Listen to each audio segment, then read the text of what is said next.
Hi everyone, welcome back to the channel. I hope you're all doing great. In today's video, we are going to learn English grammar comprehensively from basics to advanced concepts, like from A to Z. If you watch this video until the end, I am sure you will be able to learn a lot. మీరు చాలా విషయాలు నేర్చుకుంటారండి.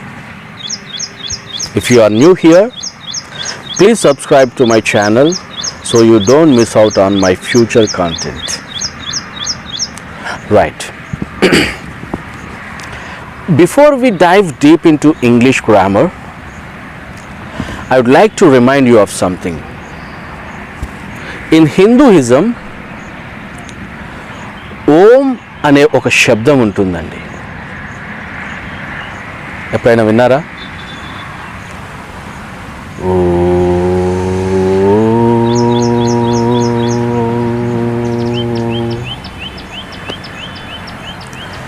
Have you ever heard this?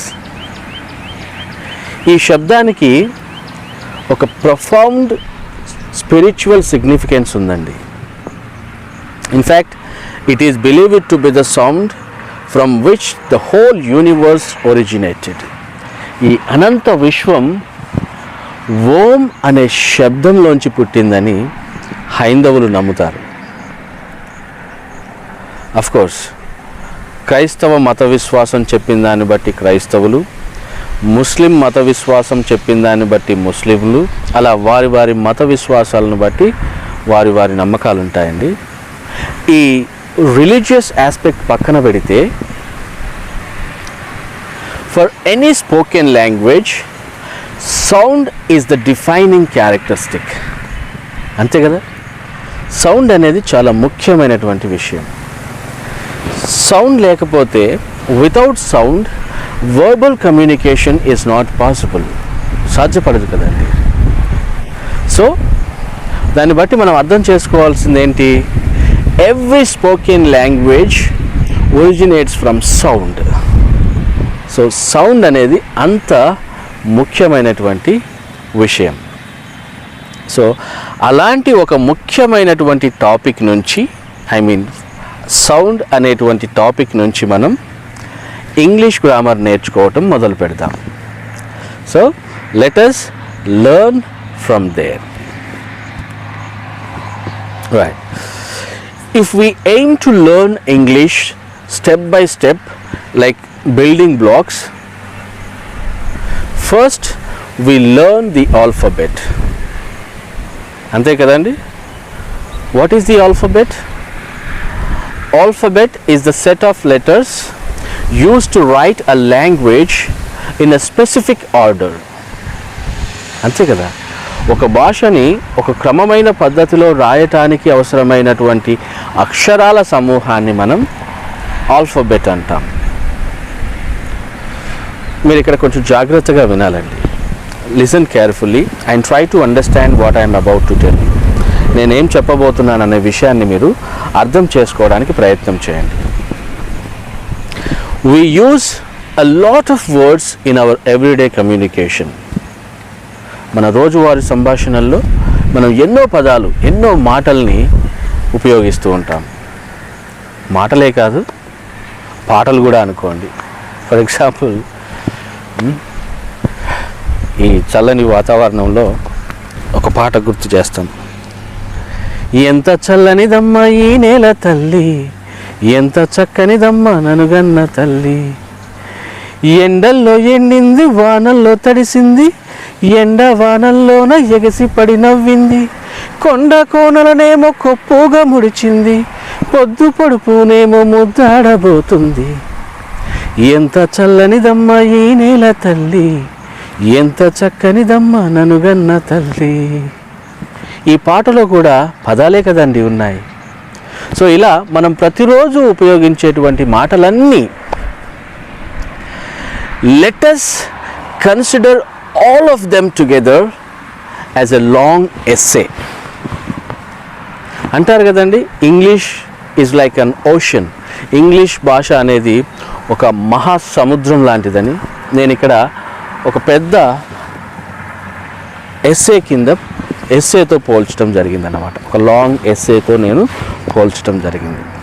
అలా ఎందుకు చేశానంటే, in this video we will understand how many grammar rules are needed for a language that starts with just a small letter to grow into a big essay. ఒక చిన్న అక్షరంతో మొదలైనటువంటి ఒక భాష ఒక లాంగ్ ఎస్సేగా మారటానికి ఎన్ని గ్రామర్ రూల్స్ అవసరం ఉంటాయనే విషయాన్ని ఈ వీడియోలో అర్థం చేసుకోవటానికి నేను ఆ ప్రస్తావన తీసుకురావడం జరిగిందన్నమాట. Today we will understand how all these grammar topics are connected with each other. ఈ గ్రామర్ టాపిక్స్ అన్నీ ఒకదాంతో ఒకటి ఎలా కనెక్ట్ అయ్యాయన్న విషయాన్ని మనం అర్థం చేసుకుంటామన్నమాట. మొదట నేనేం చెప్పాను, ఆల్ఫాబెట్. నేను ఈ విషయాలు ఎందుకు చెప్తున్నానంటే, ఆల్ఫాబెట్తో స్టార్ట్ చేశాం, తర్వాత ఫోనిమ్స్ అంటాను, ఆ తర్వాత ఇంకోటి, ఆ తర్వాత ఇంకోటి, ఆ తర్వాత ఇంకోటి. ఇలా we will connect the dots to reach the long essay. ఈ లాంగ్ ఎస్సేను రీచ్ అవ్వటానికి ఒక్కో డాట్ అలా కనెక్ట్ చేసుకుంటూ వెళ్తూ ఉంటాం అన్నమాట. సో దానికి బిగినింగ్ ఏంటండి, ఆల్ఫాబెటే కదా. సో అక్కడ ఆల్ఫాబెట్తో స్టార్ట్ చేశాం. Right. Next phonemes. What are the phonemes? The individual sounds that letters represent in a language are called phonemes. అంతే కదా. Every letter has a sound. ప్రతి లెటర్కి ఒక సౌండ్ ఉంటుంది కదా. సో ఆ లెటర్ సౌండ్స్నే మనం ఫోనిమ్స్గా చెప్తూ ఉంటామన్నమాట. ఆల్ఫాబెట్, ఫోనిమ్స్. నెక్స్ట్ ఫోనిక్స్ అంటే ఏంటో తెలుసుకుందాం. If phonemes are the individual letter sounds, then phonics is the system or the method that teaches you how to use those letter sounds to read and write. ఈ individual letter సౌండ్స్ని ఉపయోగించుకొని మనం ఎలా రాయాలి, ఎలా చదవాలి అని నేర్పించేదే ఫోనిక్స్ అన్నమాట. అర్థం చేసుకోవాలి. For example, let us take the word bat. B-A-T, bat. This word has 3 letters, right? Each of these 3 letters has its own sound. ఈ మూడింటికి ఒక ప్రత్యేకమైన సౌండ్ ఉంది కదా. దాని అంటే every letter has its own sound. So మనం ఇప్పుడు ఏం చేస్తామంటే, we are combining these individual letter sounds to read and write the word bat. మనం ఈ బ్యాట్ అనే వర్డ్ను చదవటానికి, రాయటానికి ఈ ఇండివిజువల్ లెటర్ సౌండ్స్ని కంబైన్ చేస్తామన్నమాట. ఇలా కంబైన్ చేయటం ఎలాగో నేర్పించేదే ఫోనిక్స్. ఓకేనా. So first alphabet, next phonemes, next phonics కదా. రైట్. నెక్స్ట్ టాపిక్ వచ్చేసి సిలబుల్స్. మనకి phonemes are the smallest sounds in words. అంటే ఒక వర్డ్ తీసుకుంటే అందులో స్మాలెస్ట్ సౌండ్ ఏంటయ్యా అంటే ఫోనిమ్స్, అంటే letter sounds. Right. Letter sounds smallest sounds అంటాం. మరి ఆ వర్డ్లో ఆ స్మాలెస్ట్ సౌండ్ కంటే ఇంకొంచెం పెద్ద సౌండ్ ఏదైనా ఉంటుందా, మరికొంచెం పెద్ద సౌండ్ ఏదైనా ఉంటుందా ఒక వర్డ్లో? అర్థం చేసుకోండి. ఒక వర్డ్లో స్మాలెస్ట్ సౌండ్ కంటే ఇంకొంచెం పెద్ద సౌండ్ ఏదైనా ఉంటుందా, మరికొంచెం పెద్ద సౌండ్ ఏదైనా ఉంటుందా అంటే ఉంటుంది. అదేంటంటే short vowel sound and long vowel sound. Short vowel sound, long vowel sounds. వీటిని మోనోఫ్థాంగ్స్, డిఫ్థాంగ్స్ అని చెప్పేసి అంటూ ఉంటాం అన్నమాట. రైట్. వీటినే మనము, ఈ వావెల్ సౌండ్స్ని మనం సిలబుల్స్ అని చెప్పేసి అంటాం. సిలబుల్ అంటే ఏంటండి? It's a part of a word that contains a vowel sound and is pronounced as a unit. ఒక వర్డ్లో ఉన్నటువంటి ఒక వావెల్ సౌండ్. వావెల్స్ అంటే మీకు తెలుసు కదండి. How many letters are there in English? There are 26 letters in English. We have 26 letters in English, right? అందులో out of those 26 letters, 5 letters A, E, I, O, U are called vowels and the remaining letters are called consonants, right? ఈ vowel sounds అని చెప్పాను కదా, ఈ vowel sounds అనేటివి ఎక్కడి నుంచి వస్తాయి? ఈ vowel letters ఉన్నాయి కదా, just these 5 vowel letters represent 20 sounds.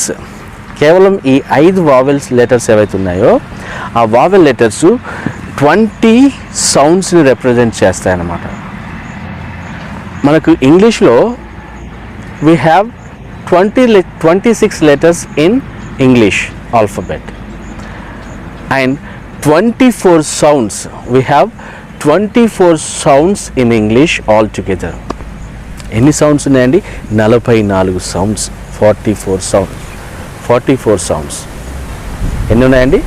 44 sounds ఉన్నాయన్నమాట. అందులో 20 సౌండ్స్ ఈ కేవలం ఈ AEIOU అనబడేటువంటి వావెల్స్. మనకు తెలుగులో కూడా ఉన్నాయి కదండి. In our Telugu also we have vowels and consonants. తెలుసు కదా మీకు, అచ్చులు హల్లులు అంటాం. ఆ నుంచి అహా వరకు, ఆ ఈ ఈ. ఇందులో షార్ట్ వావెల్ సౌండ్ ఏంటి? ఆ. లాంగ్ వావెల్ సౌండ్ ఏంటి? ఆ. షార్ట్ వావెల్ సౌండ్ మరొకటి ఈ. లాంగ్ వావెల్ సౌండ్ ఈ, ఊ, ఊ. ఇది డిఫరెన్స్ మీరు అర్థం చేసుకోండి, ఓకేనా? అంటే సార్ మీరు వర్డ్లో సిలబుల్స్ ఎలా ఐడెంటిఫై చేయాలి సార్ అని మీరు అడిగితే నేను చెప్తున్నాను. ఏంటి? షార్ట్ వావెల్ సౌండ్స్ ఉంటాయి, లాంగ్ వావెల్ సౌండ్స్ ఉంటాయి. అండ్ వావెల్ సౌండ్స్ని ఐడెంటిఫై చేయటమే, అంటే వావెల్ సౌండ్సే మనకి సిలబుల్స్గా మనం కన్సిడర్ చేస్తామన్నమాట, ఓకేనా? రైట్. మనకు తెలుసు కదా తెలుగులో ఎలాగైతే వావెల్ అచ్చులు హల్లులు ఉన్నాయో ఇంగ్లీష్లో కూడా వాటిని తెలుగులో మనకు I think we have from 10 to 15 count చేయలేదండి, 10 to 15 వావెల్ సౌండ్స్ ఉంటాయి. But when it comes to English we have 20 sounds అన్నమాట. 20 అంటే డిఫరెంట్ డైలెక్ట్స్ మీద ఆధారపడి కొన్ని అంటే ఎక్కువ తక్కువలు కూడా ఉంటాయి. బట్ 20 వావెల్ సౌండ్స్ అనేటివి ఉంటాయి. అవి ఈ AEIOU అనే 5 లెటర్స్ రిప్రజెంట్ చేస్తూ ఉంటాయి అన్నమాట. అర్థమవుతుందా? ఈ విషయాన్ని మీరు గుర్తుపెట్టుకోవాలి. ఎలా సార్, అదెలా సాధ్యం?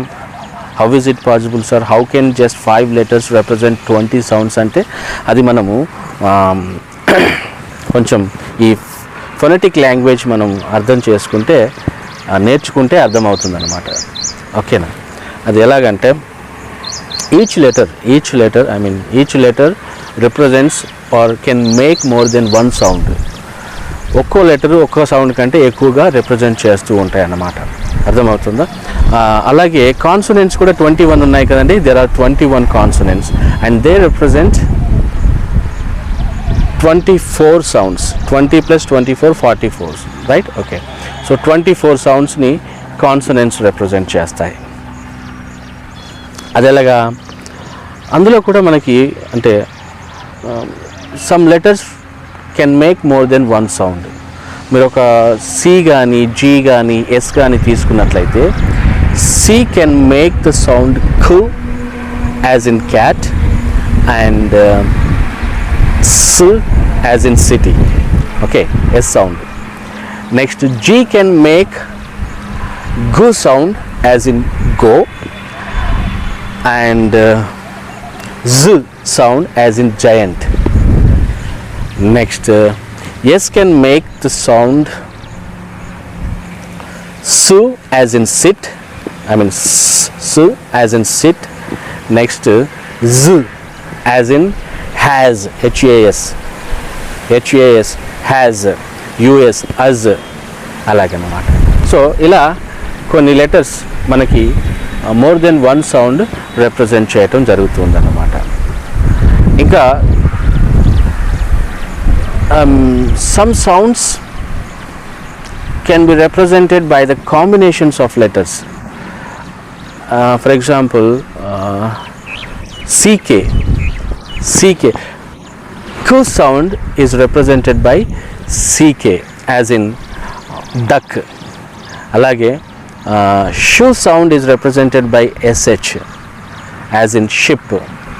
Next th sound as in thin, dh sound as in then, that are represented by th కదా. ఇది మీకు తెలుసు కదండి. అలాగే ng sound is represented by ng. So ఇలా లెటర్ కాంబినేషన్స్ ద్వారా కూడా మనకు కొన్ని సౌండ్స్ అనేటివి వస్తూ ఉంటాయి అన్నమాట. సో వాటిని మనం we call them digraphs, letter combinations ద్వారా వచ్చేటువంటి సౌండ్స్ని. సో ఇదంతా మీకు ఎందుకు చెబుతున్నాను అంటే, మనకు లెటర్స్ ఒక వర్డ్ తీసుకుంటే అందులో సిలబుల్స్ ఐడెంటిఫై చేయటం రావాలి మనకి. For example, if you take the word bat అనే వర్డ్ తీసుకున్నట్లయితే ఇట్స్ ఎ మోనోసిలబిక్ వర్డ్. ఇందులో ఒక్కటే సిలబుల్ ఉందన్నమాట, ఒకటి వావెల్ లెటర్ చూసారా, బ్యాట్. ఓకే, ఇది కూడా గుర్తుపెట్టుకోవాలి మీరు. A syllable is a part of a word that contains a vowel sound with or without surrounding consonants, with or without surrounding consonants, and is pronounced as a unit. Okay, అలాగా for example మీరు bat తీసుకున్నారనుకోండి, we have two consonants on either side of the vowel A కదా. మనకి B consonant, T consonant, only a vowel letter కదా, ఒకటే syllable అన్నమాట. ఇది మొత్తం bat. ఓకేనా. ఈ వావెల్ సౌండ్, ఎన్ని వావెల్ సౌండ్స్ ఉన్నాయి ఆ వర్డ్లో? ఒకటే. So it's a monosyllabic word. 2 ఉంటే డైసిలబిక్ వర్డ్ అని చెప్పేసి, నెక్స్ట్ 3 ఉంటే ట్రైసిలబిక్ వర్డ్ అని. సో ఇలా మనకి వర్డ్ ఎంత పెద్దదైతే వర్డ్ లెంత్ని బట్టి మనకి సిలబుల్స్ అనేటివి ఉంటాయన్నమాట. For example, longest word in the English language is, the longest word has 45 letters, and as in Chaplin, I can't, if you ask me how to say that, I can't. It takes a lot of practice. Actually, it's the name of a lung disease. అదొక ఊపిరితిత్తులకు సంబంధించినటువంటి ఒక వ్యాధి యొక్క పేరు అది. ఆ వర్డ్లో 45 letters ఉంటాయండి. 45 letters ఉంటాయి.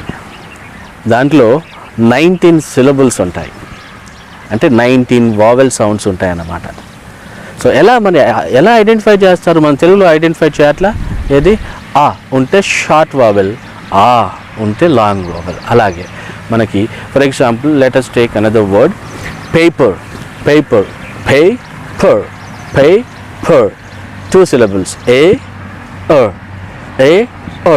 సో 2 వావెల్ సౌండ్స్ ఉన్నాయి. అలాగే మనకి if you take banana, banana, ఆ 3 వావెల్ సౌండ్స్ ఉన్నాయన్నమాట.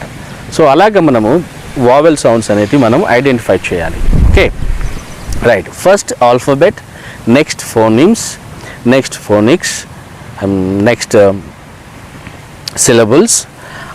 సిలబుల్స్ తర్వాత ఏంటి? నెక్స్ట్ వర్డ్ కదా. నెక్స్ట్ టాపిక్ వచ్చేసి ఏంటి? వర్డ్ అంటే ఏంటండి? It's a group of letters that has meaning and is used to express ideas. అంతే కదా, యాజ్ సింపుల్ యాజ్ దాట్. కానీ ఇక్కడే మనం మరొక విషయాన్ని గుర్తుపెట్టుకోవాలి. A word can be the name of a person, place, thing or an idea. Try to understand where I am taking you to. నేను మిమ్మల్ని ఎక్కడికి తీసుకెళ్తున్నానో అర్థం చేసుకోవడానికి ప్రయత్నించండి. A word can be the name of a person, place, thing or an idea. అంటే a word can be a noun కదా. అలాగే it can be a pronoun two. అది ఒక ప్రొనౌన్ కూడా అయి ఉండొచ్చు. ప్రొనౌన్ అంటే ఏంటి? It's a word used in place of a noun to avoid repeating it. అంతే కదా. ప్రొనౌన్ మనం నౌన్కు సబ్స్టిట్యూట్గా తీసుకుంటాం, అంతే కదా, టు అవాయిడ్ రిపిటేషన్. అలాగే ఒక వర్డ్ నౌన్ అయినా అయి ఉండొచ్చు, ప్రొనౌన్ అయినా అయి ఉండొచ్చు, ఒక వర్బ్ అవ్వచ్చు. వర్బ్ అంటే ఏంటి? It's a word that shows an action or state of being in a sentence. అంతే కదా. Next it can be an adjective. Adjective అంటే ఏంటండి? What does it do? It describes adjective is a word that describes a noun or pronoun. Noun లేదా pronoun describe చేసేది ఒక adjective. లేదంటే adverb అయి ఉండొచ్చు. అడ్వర్బ్ అంటే ఏంటి? It's a word that describes a noun, an adjective or another adverb. Simple. Preposition అయి ఉండొచ్చు. ఒక వర్డ్ ప్రిపోజిషన్ కూడా అయి ఉండొచ్చు. ప్రిపోజిషన్ అంటే ఏంటి? It's a word that shows relationship between noun or pronoun and other words కదా. Very simple. Like of, in, on, అలాగా. It can be a conjunction. ఒక కంజంక్షన్ కూడా అయి ఉండొచ్చు. కంజంక్షన్ ఏంటి? It's a word that connects words, phrases, clauses. ఒక interjection అయి ఉండొచ్చు. ఇంటర్జెక్షన్ ఏం చేస్తుంది? Interjection is a word that expresses strong emotion. ఇలాగా మీరు ఏ వర్డ్ తీసుకున్నా సరే, every word in English belongs to one of the parts of speech. మీరు ఏ వర్డ్ తీసుకున్నా సరే అది పార్ట్స్ ఆఫ్ స్పీచ్లో ఏదో ఒకదానికి సంబంధించింది అయి ఉంటుందన్నమాట. ఈ విషయాన్ని మీరు గుర్తుపెట్టుకోవాలి. ఓకేనా? అలాగే వర్డ్స్ కేటగిరీలో చూసుకుంటే మనకి ఆర్టికల్స్ కూడా వస్తాయి. There are 3 articles in English: a, an and the. Right? These articles are divided into 2 main types. Okay, they are divided into 2 main types: definite articles, definite article, and indefinite articles. Definite article వచ్చేసి the కదా. Definite article వచ్చేసి the. Definite article is used to refer to a specific or particular noun, one that is already known to speaker or reader, or one that has been previously mentioned. So దానిని మనము definite ఆర్టికల్గా మనం చెప్తామన్నమాట. Definite article ఏంటి? It is used to refer to a specific are particular noun. It can be used with singular nouns, plural nouns and uncountable nouns kuda. Uncountable nouns ante enti? Like sugar. Sugar is an uncountable noun kada. The sugar ane sandarbhalu kuda konni untayi manaki. So the anedi definite article. Indefinite articles వచ్చేసి మనకి a or an kada. Indefinite articles are used to refer to non-specific or general nouns. General nouns. They indicate that the noun is one of many. For example, if you take the word boy, boys ఒకరు ఉండొచ్చు, ఇద్దరు ఉండొచ్చు, 10 మంది ఉండొచ్చు, ఎంతమంది అయినా ఉండొచ్చు. Right? There can be any number of boys కదా. ఎంతమంది అయినా ఉండొచ్చు కదా. వాళ్ళందరికీ అది కామన్ నౌన్. అదంతా వాళ్ళందరికీ కామన్ నౌన్గా మనం చూస్తాం. సో అలాంటి జనరల్ నౌన్స్ ముందు మనం ఏ ఆర్ యాన్ ఉపయోగిస్తామన్నమాట. ఓకేనా? రైట్. మరి 2 ఉన్నాయి కదా, 2 ఆర్టికల్స్ ఉన్నాయి కదా. ఏ ఉంది, యాన్ ఉంది. What is the difference between these 2 అంటే A is used before a singular noun that begins with a consonant sound. మనం ఇంతకుముందు డిస్కస్ చేసుకున్నాం కదా. A is used with a singular noun that begins with a consonant sound. An is used before a singular noun that begins with a vowel sound. Okay, vowel sound తో కనుక begin అయినటువంటి singular noun ఏదైనా ఉంటే దానికి ముందు మనం an use చేస్తాం. These 2 articles are used only with singular countable nouns. ఓకేనా? For example egg. ఎగ్ అనేది ఈ అనే వావెల్ సౌండ్, ఏ అనేటువంటి వావెల్ సౌండ్తో స్టార్ట్ అయింది కాబట్టి యాన్ ఎగ్ అని చెప్పేసి అంటాం. రెండు ఉంటే అప్పుడు ఇది కౌంటబుల్ నౌన్ అని చెప్పడానికి చెప్తున్నాను. ఒకవేళ ఎగ్ కాకుండా కైట్ అనే వర్డ్ తీసుకున్నారనుకోండి, కైట్ అనేది కాన్సనెంట్ సౌండ్తో స్టార్ట్ అయింది కాబట్టి మనం ఏ అనే ఆర్టికల్ తీసుకోవడం జరుగుతుంది అన్నమాట. ఓకేనా, ఎ కైట్, యాన్ ఎగ్, అలాగనమాట.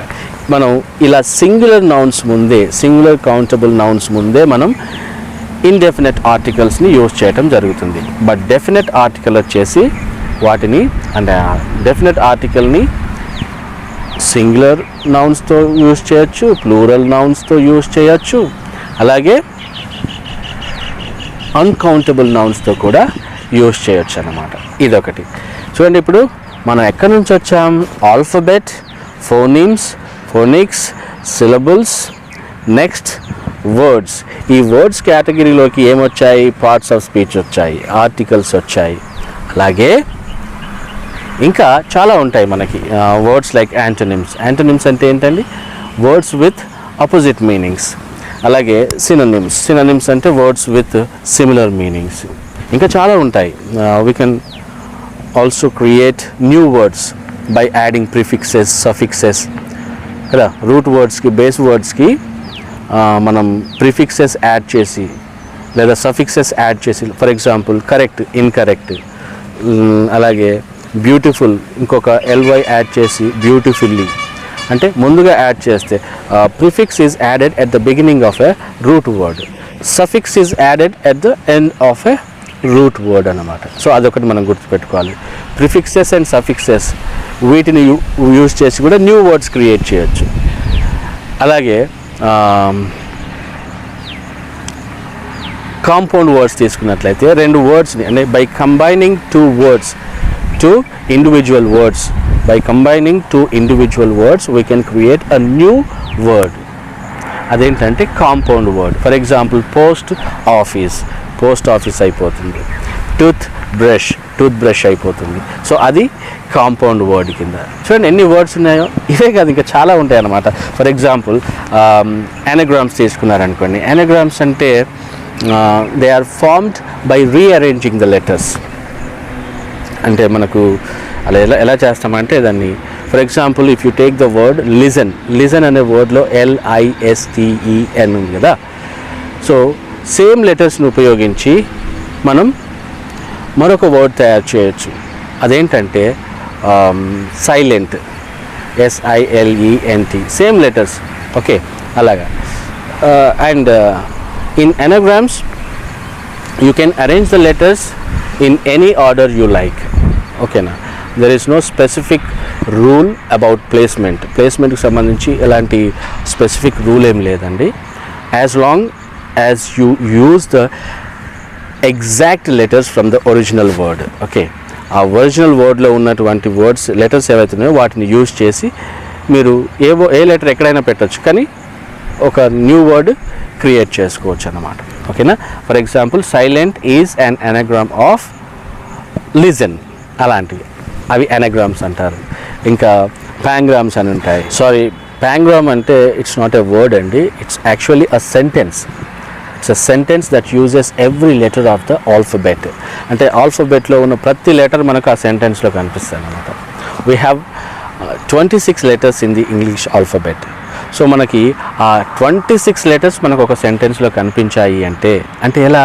ఫర్ ఎగ్జాంపుల్ మీకు K కావాలంటే K కనిపిస్తుంది, A కావాలంటే A కనిపిస్తుంది, N కావాలంటే N కనిపిస్తుంది. ఎక్కడో ఒక చోట ఆ సెంటెన్స్లో ఏదో ఒక వర్డ్లో ఎక్కడో ఒక చోట మనకు కావాల్సిన 26 letters మనకు అందులో కనిపిస్తాయి.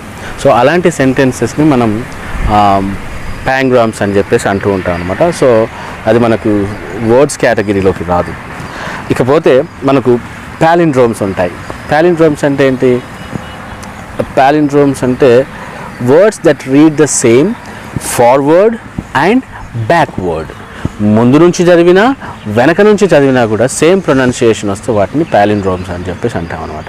For example if you take the word radar, RADAR. What is the spelling of radar? RADAR. So మీరు ముందు నుంచి చదివితే RADAR రైడర్, వెనక నుంచి చదివినా కూడా RADAR రైడర్. సో అది అలాగే మనకు మలయాళం అని కూడా ఒకటి ఉంటుంది. సో వీటిని మనం ప్యాలిండ్రోమ్స్ అని చెప్పేసి అంటూ ఉంటాం. చూస్తున్నారు కదా, మనం వర్డ్స్లోకి వచ్చినప్పుడు వర్డ్లో కూడా మనం ఏం చూసాం, 8 పార్ట్స్ ఆఫ్ స్పీచ్ చూసాం, నెక్స్ట్ ఆర్టికల్స్ చూసాం, నెక్స్ట్ యాంటోనిమ్స్ చూసాం, సినోనిమ్స్ చూసాం, ప్రిఫిక్సెస్ చూసాం, సఫిక్సెస్ చూసాం. ఓకే, నెక్స్ట్ కాంపౌండ్ వర్డ్స్ చూసాం, నెక్స్ట్ ఎనాగ్రామ్స్ చూసాం, నెక్స్ట్ వచ్చేసి పాలిండ్రోమ్స్ చూసాం. నెక్స్ట్ ఇంకా కూడా ఉంటాయి మనకి, ఏంటంటే అవి హోమోనిమ్స్ అని చెప్పేసి కూడా ఉంటాయి. హోమోనిమ్స్ అంటే words that sound and spell the same but have different meanings. For example, if you take the word bear, bear అనే వర్డ్ తీసుకున్నట్లయితే BEAR ఇది కదా స్పెల్లింగ్. సో బేర్ అనే వర్డ్కి ఒక మీనింగ్ ఏంటి మనకు, ఇట్స్ అన్ యానిమల్ కదా. బేర్ అంటే ఎలుగుబంటి, ఇట్స్ అన్ యానిమల్. అలాగే మనకు ఇది వర్బ్గా కూడా it can be a verb too. Like bear అంటే టాలరేట్ చేయటం లేదా క్యారీ చేయటం, ఈ మీనింగ్స్ కూడా మనకు వస్తాయి. So spelling same, pronunciation same, but meaning వచ్చేసి డిఫరెంట్గా ఉంది. సో అలాంటి వాటిని హోమోనిమ్స్ అంటాం. అలాగే హోమోఫోన్స్ ఉంటాయి. హోమోఫోన్స్ అంటే స్పెల్లింగ్ డిఫరెంట్గా ఉంటుంది, మీనింగ్స్ డిఫరెంట్గా ఉంటాయి, కానీ ఓన్లీ ప్రొనౌన్సియేషన్ సేమ్ ఉంటుంది అన్నమాట. హోమోఫోన్స్ అంటే ఏంటి, words that sound the same but have different spellings and meanings. For example, TO2, TWO2, next TOO2, they sound almost the same. అవి ఆల్మోస్ట్ ఒకేలాగా ప్రొనౌన్సియేషన్ ఉంటాయి కదా, but they have different meanings and different spellings కదా. So వాటిని homophones అంటాం. ఇంకా మనకి homographs అని కూడా ఉంటాయి. హోమోగ్రాఫ్స్ అంటే ఏంటి, అవి for example they spell the same but their pronunciation and meanings can be different. For example, if you take the word tear, TEAR, tear, it's a rip. Okay, tear అంటే it's a rip, right? అదొక meaning వస్తుంది. అలాగే TEAR అనేది tear అని చెప్పేసి కూడా అంటాం, కన్నీళ్ళు, టీయర్స్ అంటాం కదా. So same spelling. Okay, words that spell the same but have different meanings and pronunciation are called what, homographs. So ఇలాంటివన్నీ ఉంటాయి అన్నమాట మనకు. ఇంకా ఇవొకటేనా, యాక్రోనిమ్స్ అని చెప్పేసి. యాక్రోనిమ్స్ అంటే words made from initial letters. For example, మీరు ఇదేంటది, నాసా తీసుకున్నారనుకో. NASA is a word, but NASA, what is the full form of NASA అండి? నేషనల్ ఏరోనాటిక్స్ స్పేస్ అడ్మినిస్ట్రేషన్ కదా. N అనేది first letter of national, and A అనేది first letter of what, aeronautics, and next S first letter of space, A అడ్మినిస్ట్రేషన్కు first letter. So ఈ first letters అన్నింటిని తీసుకొని మనం ఒక వర్డ్ క్రియేట్ చేయటం జరిగిందనమాట. సో నాసా అని చెప్పేసి. సో అలా కూడా మనం కొన్ని న్యూ వర్డ్స్ని క్రియేట్ చేయడానికి వీలుంటుంది. ఇంకా మీరు అబ్రివియేషన్స్ కూడా ఉంటాయి. అబ్రివియేషన్ కూడా ఒక వర్డ్ కింద తీసుకోవచ్చు మనం. For example, doctor is a word, DOCTOR, but మనం DR అని రాసేస్తాం. మిస్టర్, MR అని రాసేస్తాం. సో ఇలాంటివి. సో అబ్రివియేషన్స్ కానీ అంటే a shortened form of a word or a phrase. Shortened form of a word or phrase. Next ఇవి కాకుండా ఇంకా చాలా బోల్డ్ అని ఉంటాయండి. ఎపోనిమ్ అని చెప్పేసి. ఎపోనిమ్ అంటే a word named after a person. A word named after a person or place. ఉదాహరణకి మనము శాండ్విచ్ తీసుకున్నాం అనుకోండి. శాండ్విచ్ చాలాసార్లు తిన్నారు కదా. Actually it was named after a person. అదొక వ్యక్తి యొక్క పేరు అన్నమాట. అది శాండ్విచ్ అనేది ఒక వ్యక్తి యొక్క పేరు నుంచి దానికి పెట్టడం జరిగింది. దాన్ని అలా ఉన్న వర్డ్స్ని మనం ఎపోనిమ్ అంటాం. చూసారా, వర్డ్స్లో ఎన్ని ఉన్నాయో, బోల్డ్ అని ఉన్నాయి కదా. ఎక్కడ స్టార్ట్ చేసాం మనం? ఇండివిజువల్ లెటర్ సౌండ్ కానీ స్టార్ట్ చేసామండి మనం. అంటే ఒక లెటర్ నుంచి, లెటర్ సౌండ్ నుంచి ఆ తర్వాత మనం ఫోనిక్, ఆ వర్డ్స్ చదివే విధానం, తర్వాత సిలబుల్స్, తర్వాత వర్డ్స్లో కూడా ఎన్ని వర్డ్స్ ఉంటాయో మనం ఇప్పటివరకు చూసాం కదా. తర్వాత వర్డ్స్ తర్వాత నెక్స్ట్ ఏముంటాయి, వర్డ్స్ తర్వాత నెక్స్ట్ ఏంటి, వర్డ్స్ తర్వాత వాట్ నెక్స్ట్ అని మిమ్మల్ని మీరు ఒకసారి క్వశ్చన్ చేసుకుంటే మీకు ఆన్సర్ కూడా తెలుస్తుందండి. అది ఎలాగో చూద్దాం.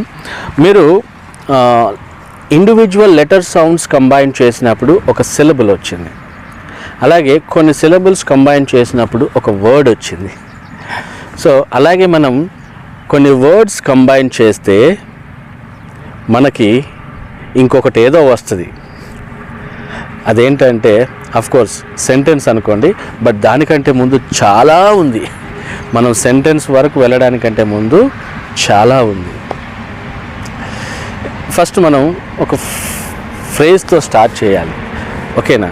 ఫ్రేజ్ అంటే ఏంటండి, just like how a word is a group of letters, a phrase is a group of words that expresses a single idea but does not have both a subject and a verb. Phrase అంటే ఏంటండి, ఒక subject verb లేనట్లయితే అది phrase అనేది మనం అంటామన్నమాట. అర్థమవుతుందా? Subject అంటే తెలుసు కదా మీకు. సబ్జెక్ట్ అంటే ఏంటి, doer of the action in a sentence. For example if you take Rama killed Ravana అంటే ఏంటండి, Rama killed Ravana. Who perform the action here, action ఎవరు పర్ఫార్మ్ చేశారు, రాముడు. So he is the doer of the action. So రాముడు subject అవుతాడు. అలాగన్నమాట. Subject అంటే ఏంటంటే it is nothing but the person, place, thing or an idea the sentence is about. ఆ sentence ఎవరి కోసం అయితే ఉందో, for example if you take Hyderabad is a big city అన్నాం అనుకోండి. Hyderabad is a big city అంటే ఆ సెంటెన్స్ దేనికోసం ఉందండి, హైదరాబాద్ కోసం ఉంది. సో హైదరాబాద్ అనేది సబ్జెక్ట్ అవుతుంది అన్నమాట. సబ్జెక్ట్ అంటే అది. అలాగా ఒక సెంటెన్స్లో ఎన్ని ఉంటాయో మనం తెలుసుకోవాలి. ఇలాగే సబ్జెక్ట్తో పాటు మనకు సెంటెన్స్లో ఒక ప్రెడికేట్ కూడా ఉంటుంది. ప్రెడికేట్ అంటే ఏంటి, సబ్జెక్ట్ అంటే ఏంటో ఇప్పుడు తెలిసింది కదా మనకు. Subject is the person, place, thing or an idea the sentence is about. ఈ సెంటెన్స్ ఎవరి కోసం ఉందో వాళ్ళే. వ్యక్తి కోసం ఉంటే వ్యక్తే సబ్జెక్ట్ అవుతుంది, ప్లేస్ కోసం ఉంటే ప్లేస్ సబ్జెక్ట్ అవుతుంది, లేదా ఒక ఐడియా ఉన్నట్లయితే ఆ ఐడియానే సబ్జెక్ట్ అవుతుంది. అలాగే ప్రెడికేట్ అనేది ఒకటి ఉంటుంది. ఆ ప్రెడికేట్ ఏంటంటే the part of a sentence that tells what the subject is doing or what is being said about it. ఈ సబ్జెక్ట్ గురించి ఏం చెప్పబడుతుందో లేదా ఈ సబ్జెక్ట్ ఏమైతే చేస్తున్నాడో దాన్ని ప్రెడికేట్ కిందకి వస్తానమాట. రామ కిల్లుడ్ రావణ, రాముడు సబ్జెక్ట్ అయితే కిల్లింగ్ రావణ అనేది ప్రెడికేట్ అన్నమాట. అర్థమవుతుందా? కిల్లుడ్ రావణ అనేది ప్రెడికేట్, చంపడం. సో సబ్జెక్ట్ అంటే doer of the action in a sentence. Predicate అంటే predicate it's a part of a sentence that tells what the subject is doing or what is being said about it. దాని గురించి ఏం చెప్పబడుతుంది అనేది. And it includes verb. అందులో ప్రెడికేట్లో verb ఉంటుంది అన్నమాట. సో అదే విషయం ఇక్కడ చెప్తున్నాను. ఒక ఫ్రేజ్లో కనుక మనకి సబ్జెక్టు వర్బు లేదు అని ఒక గ్రూప్ ఆఫ్ వర్డ్స్లో మనకి సబ్జెక్టు వర్బు లేదు అంటే అది ఒక ఫ్రేజ్ కింద మనం కన్సిడర్ చేస్తాం అన్నమాట. అర్థమవుతుందా? సబ్జెక్టు వర్బు లేకపోతే ఒక ఫ్రేజ్ కింద కన్సిడర్ చేస్తాం. మరి ఉంటే ఏమని కన్సిడర్ చేస్తాం, ఓ క్లాజ్ అంటాం అన్నమాట. అర్థమవుతుందా? మనం సెంటెన్స్ వరకు వెళ్ళడానికంటే ముందు ఎంత ఉందో చూడండి. సబ్జెక్టు వర్బు లేకుంటే ఫ్రేజ్, సబ్జెక్టు వర్బు ఉన్నట్లయితే క్లాజ్. అర్థమవుతుందా? A clause is a group of words that contains both a subject and verb. ఓకేనా? అది మాత్రమే కాదండి, ఈ క్లాజెస్లో కూడా మళ్ళీ మనకు రెండు రకాలుగా ఉంటాయి అన్నమాట. ఓకేనా? Dependent clause, independent clause. Dependent clause అంటే it's a group of words that contains a subject and verb but cannot stand as a complete sentence. Dependent clause ante entante it cannot stand as a complete sentence. It cannot make sense on its own. For example, in the beginning I told you about ఏమన్నాను, if you watch this video until the end you will be able to understand, you will be able to learn a lot అని అన్నాను కదా. ఇందులో 2 classes ఉన్నాయండి. ఒకటి ఏంటంటే if you watch this video until the end, ఇది ఒక class, you will be able to understand, you will be able to learn a lot అని చెప్పేసి అన్నాను. అంటే you will be able to learn a lot అనేది it can stand alone as a complete sentence కదా. It can express a complete thought, so it is an independent clause అన్నమాట. ఇందులోనూ ఉన్నాయి subject predicate, subject and predicate, ఇందులో subject and verb ఇందులోనూ ఉన్నాయి. అలాగే dependent క్లాస్లో కూడా మనకు సబ్జెక్టు వర్బ్ ఉన్నాయి. అర్థమవుతుందా? కానీ డిపెండెంట్ క్లాజ్ ఏంటంటే if you watch this video until the end ఏం జరుగుద్ది, you need more information to understand what outcome will be, okay, or what outcome will be. ఆ రిజల్ట్ ఏంటనేది మీకు తెలియాలి అంటే మీకు యూ నీడ్ మోర్ ఇన్ఫర్మేషన్. అదేంటంటే it needs to be attached to an independent clause అన్నమాట. అర్థమవుతుందా? డిపెండెంట్ క్లాజ్ అంటే ఏంటి, సబ్జెక్టు వర్బ్ ఉంటాయి but cannot stand alone as a complete sentence. It cannot express a complete thought. But independent clause వచ్చేసి మనకు it can stand alone as a complete sentence అన్నమాట. ఓకేనా? So ఇది వర్డ్, తర్వాత phrase, next clause, అందులోనూ dependent clause, independent clause. So ఈ 2 రకాలుగా ఉన్నాయి. ఇకపోతే నెక్స్ట్ వచ్చేది మనకి సెంటెన్స్ కదా. మనం సెంటెన్స్ వరకు వచ్చేసామండి, రైట్. ఈ సెంటెన్సెస్ కూడా మనకి 2 రకాలుగా ఉంటాయి. సెంటెన్సెస్ బై పర్పస్ వచ్చేసి 4 టైప్స్. అవేంటంటే declarative sentence,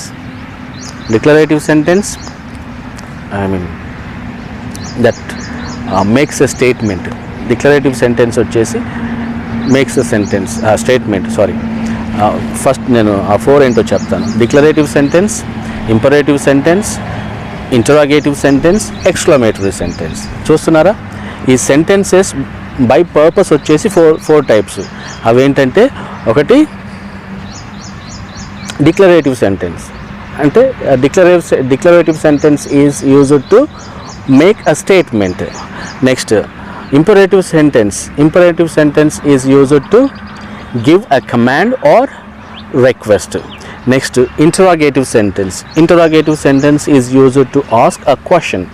next exclamatory sentence అంటే ఏంటి, it is used to express strong emotion. So ఇలా 4 టైప్స్ ఉంటాయి సెంటెన్సెస్లో కూడాను. అలాగే సెంటెన్సెస్ బై స్ట్రక్చర్ కూడా ఉంటుంది. మళ్ళీ సెంటెన్సెస్ బై పర్పస్ వచ్చేసి 4 types. Again sentences by structure వచ్చేసి కూడా మనకి 4 టైప్స్ ఉంటాయి అన్నమాట. అవేంటంటే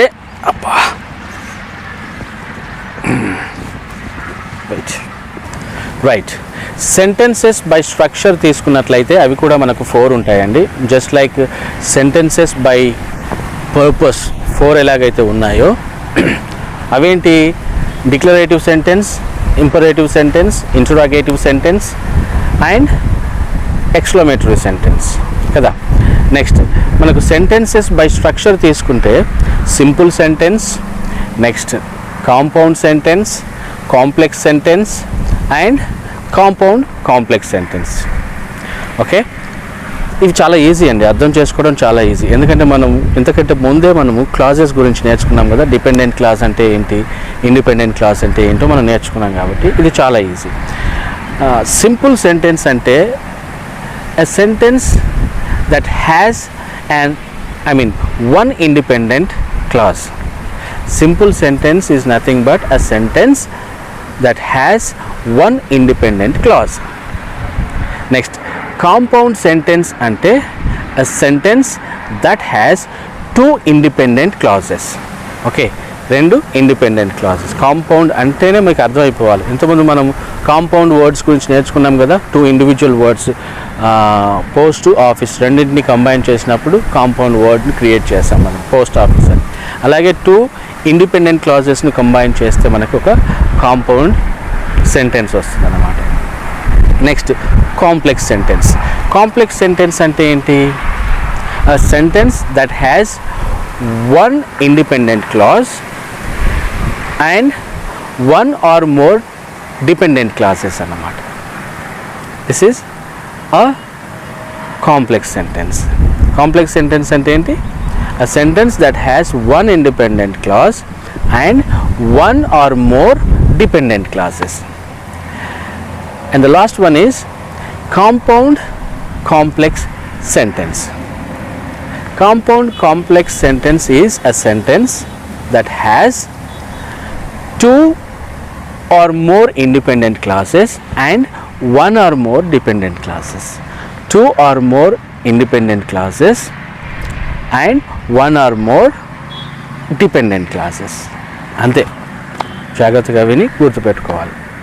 సో సెంటెన్సెస్ అయిపోయాయి. సో ఎలాగ మనం సెంటెన్సెస్ వరకు వచ్చాం కాబట్టి నెక్స్ట్ టాపిక్ ఏంటో మీరు గెస్ చేయండి. What is the next topic? Tenses కదా.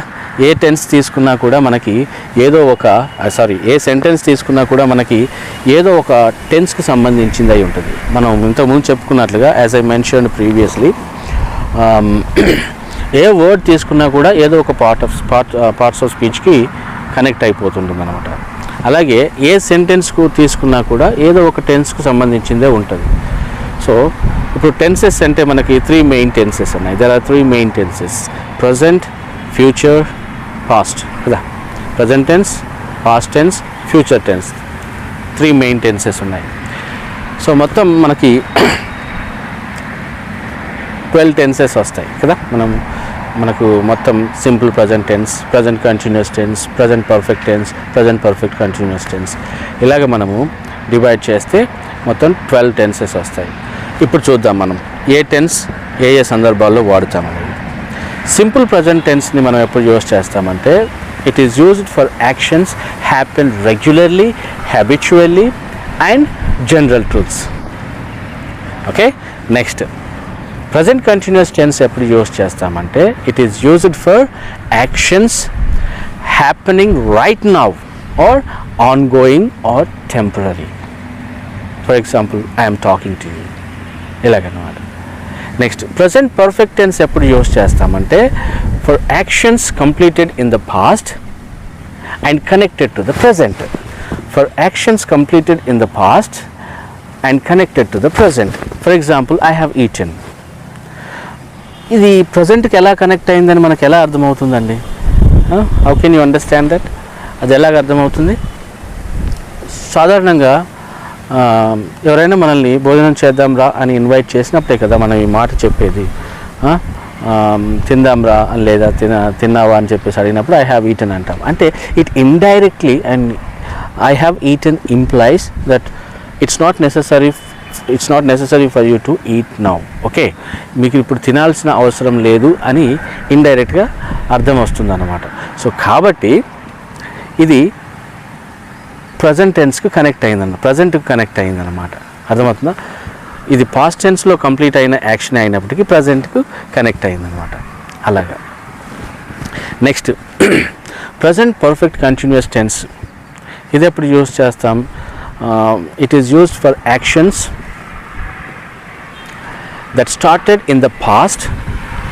It is used for actions that started in the past and are still ongoing or just finished.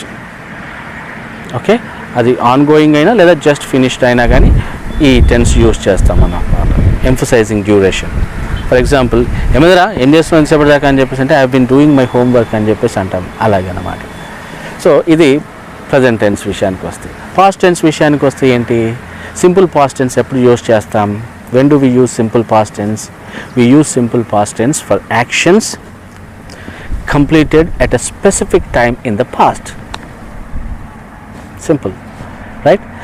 Past continuous tense తీసుకున్నట్లయితే we use it for actions that were ongoing at a specific time in the past.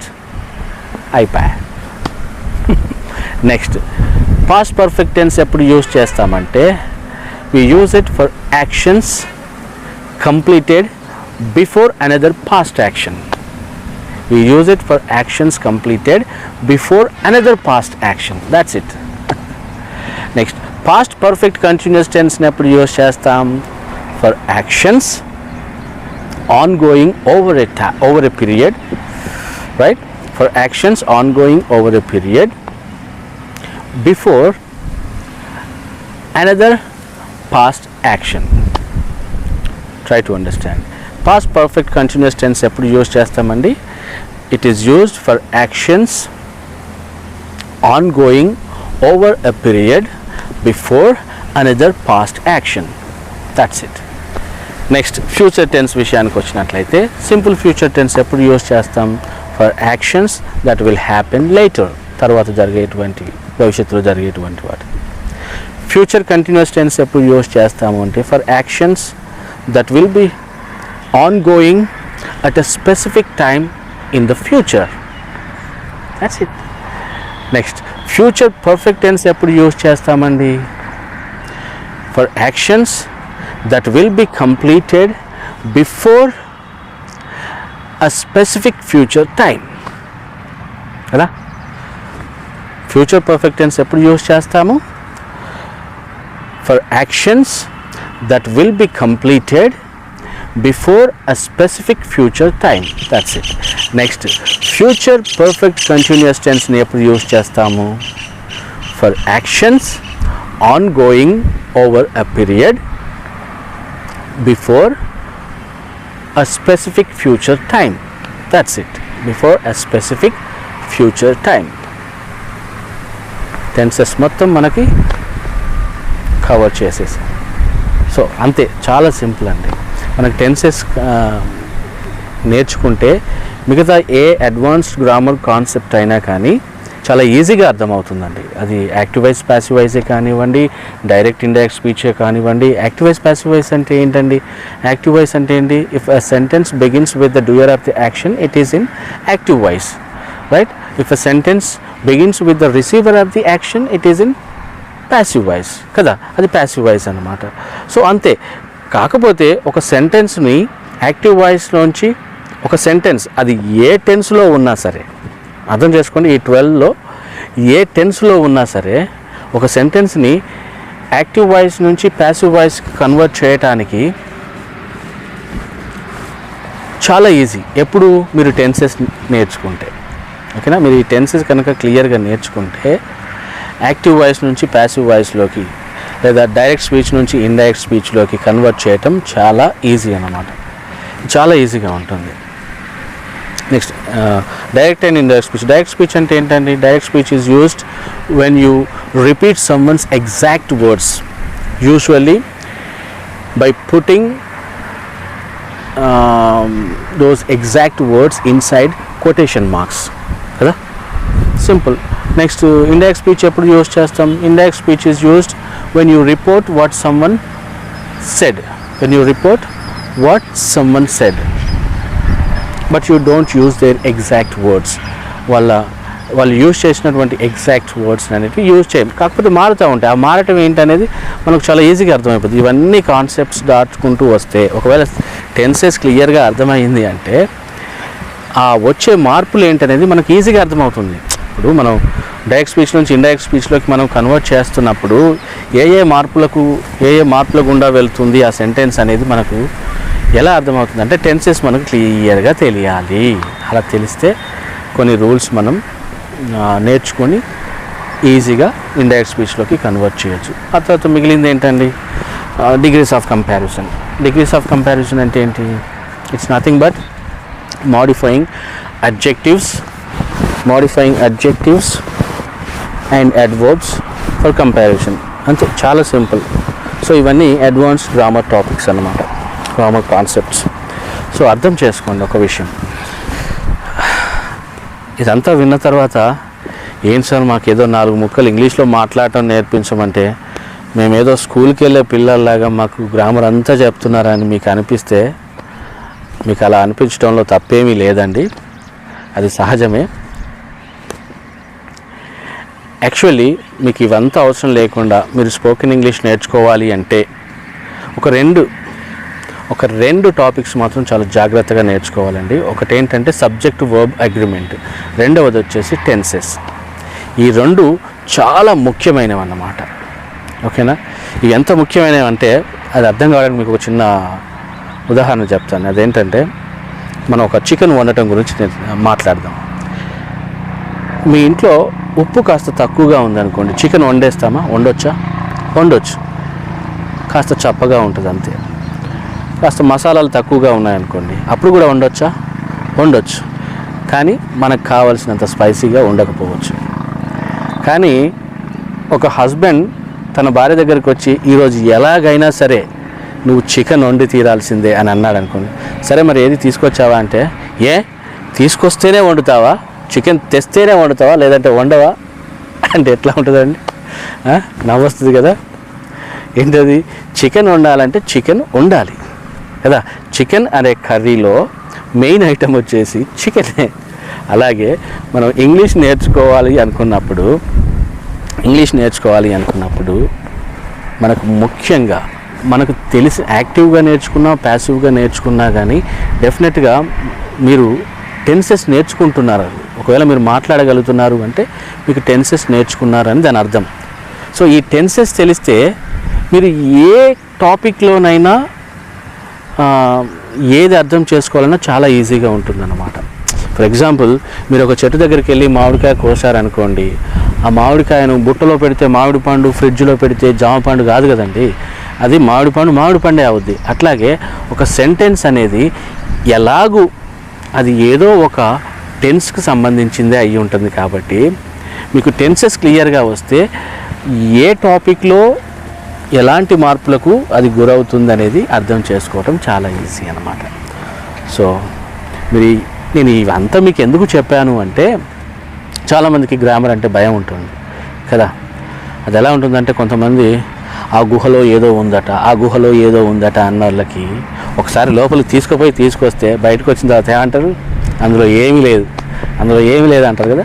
So అలాగే మీకు కూడా ఈ grammar topics అన్నీ ఒకసారి introduce చేశాను perfect ఆర్డర్లో. వీటన్నిటిని మీకు ఇంట్రడ్యూస్ చేశాను ఎందుకంటే మీరు గ్రామర్ అంటే భయపడాల్సిన అవసరం లేదు అని చెప్పేందుకు. ఓకేనా?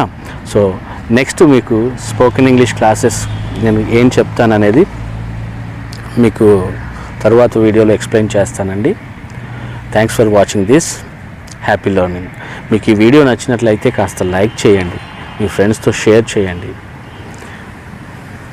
థ్యాంక్స్.